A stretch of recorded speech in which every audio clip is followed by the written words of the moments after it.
Welcome back to our channel, where chilling tales meet the calm of night. If you're new here, welcome. And if you've been here before, welcome back. I'm your campfire storyteller. So snuggle into your sleeping bag, dim the lights, grab your stuffed animal if you need to, because tonight we're going deep into the woods. I have a scary story that will make you question every whisper in the wind. It's one of many true camping horror stories. So let's begin. It was a weekend just like any other. James and his girlfriend Laura decided they needed a break from their busy lives.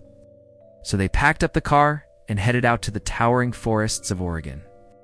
They were both nature lovers, and this secluded forest with its tall pine trees was perfect for unplugging from the world. They reached the forest late in the afternoon, so they quickly set up camp, stoked up a fire, and cooked some food.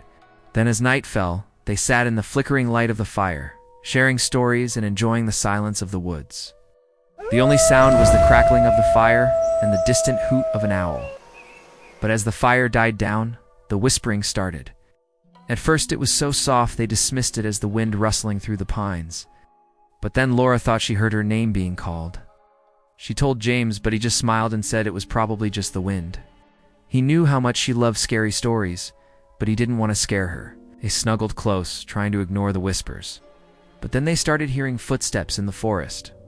Big, heavy footsteps like someone or something was walking towards their camp.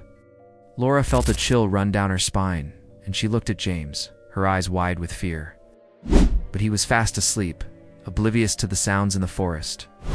Laura tried to shake him awake, but he just mumbled and turned away from her. As the footsteps got closer, she started screaming for James to wake up, but he didn't stir. In a panic, she grabbed the knife she had brought for marshmallows and started making a huge fire, hoping to scare whatever was out there. When she turned to James again, she saw that he was still fast asleep. Desperate to wake him, she started poking him with the knife. Finally, James opened his eyes, disoriented and confused. Laura, her voice shaking with fear, told him to listen to the footsteps. For a moment, all they could hear was the sound of the forest and their own breathing. Then the footsteps started again, louder this time. Laura and James looked at each other, fear etched on their faces. Together, they walked to the edge of the firelight, peering into the darkness beyond. All they saw were the tall, dark shapes of the pine trees swaying gently in the non-existent breeze. The fire had burned down to embers, and the shadows it cast were long and eerie. James found some dry branches and made a new fire, but it wasn't the same. The flames were smaller and weaker, and the darkness seemed to press in on them from all sides. Laura kept looking over her shoulder at the trees, half expecting to see a dark figure emerge from the gloom. Then the whispers started again, this time much clearer. They sounded like voices murmuring right outside the circle of firelight. Laura and James huddled closer together, the knife clutched tightly in Laura's hands. They didn't speak, too afraid to break the silence. The hours passed slowly, and the whispering voices continued, sometimes rising to excited murmurs, sometimes dropping to unintelligible whispers. Just when they thought it couldn't get any worse, the flashlight in James's hand suddenly died. They checked the batteries, which were new, but it was no use. The flashlight was dead. This small event sent a jolt of fear through them, and they sat in silence, listening intently to the sounds of the forest. Suddenly, the whispering voices stopped, replaced by an eerie silence. Laura and James looked at each other, their eyes wide with fear. What was out there in the darkness? Was it watching them? Waiting for them to fall asleep? James had brought a backup flashlight. It wasn't much, but it was better than nothing. He switched it on, its weak light doing little to penetrate the darkness of the forest. Laura's heart pounded in her chest as she scanned the shadowy trees. Then she gasped. Standing behind a tall pine tree was a tall figure. It seemed to be watching them. James saw it too, and he shone the flashlight on it. For a moment, the figure remained still, then it vanished. James and Laura stared at the spot where the figure had been standing, too scared to move. Then they heard footsteps again, but this time they were much closer. Heavy footsteps that sounded like someone or something was circling their tent. The tent that was their only protection between them and the unknown horror of the forest. Laura and James clung to each other, the knife and the flare their only weapons against whatever was out there. Each rustle of leaves, each snap of a twig sent shivers down their spines. Time seemed to slow down, each second stretching into an eternity of fear. The footsteps continued, slowly, deliberately circling their tent. Laura and James huddled together, too terrified to speak, too afraid to move. Then just as suddenly as it started, the commotion outside the tent stopped. Silence descended on the forest once again, a silence that was more terrifying than the whispering voices and the footsteps.